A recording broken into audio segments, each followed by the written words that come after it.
All right, so now we're naming ionic compounds. Yesterday we did covalent compounds, right? And so today we're doing ionic, and I promise you that these are much easier, okay? You're actually kind of doing both today in your practice. So remember that before you start naming anything, you need to make sure, is this ionic or is it covalent? Because the rules are a little bit different, okay?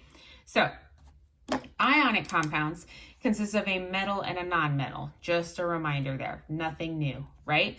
Metals are on the left side of the periodic table, non-metals are on the right side. So rules, pretty straightforward. Write the name of the cation, which, what is the cation again? It's the positive ion, and guys, it's usually the first element of the compound you're given. And then write the name of the anion with the IDE ending. So just like with covalent, how we changed the ending to "ide," you need to do this too on this, for ionic, I mean. So anion is the negative ion, right? Just as a little reminder. In other words, the cation, guys, is also the metal. The anion is the non-metal. Hint, hint. Okay? So keeping those two things in mind, that's all we're doing. So first element here, name the cation. Na is sodium.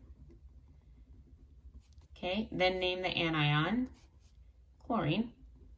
However, we have to change that ending to IDE, so this becomes sodium chloride. Okay, keep going with this. Even if I have a subscript, these are covalent. There are no prefixes, and I put a little star for that next to this. So Mg is magnesium. And then we have Br, which is bromine. However, we need to change that ending to IDE. So this becomes magnesium what? Magnesium bromide. That's it.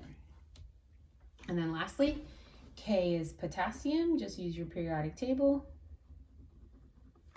I think I forgot a U in there. There we go, potassium. And then Cl. This is chlorine.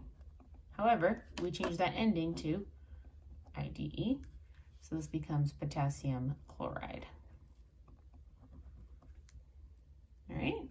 So that's literally it, guys. That's what you're doing today. We're adding on to what you did yesterday. So on your practice, you got to make sure to read the directions. If it's covalent, we got to use those prefixes. So if it's covalent, go back to the notes from yesterday over those prefixes. If it's not covalent, if it's ionic, we do these rules as simple as this. All right.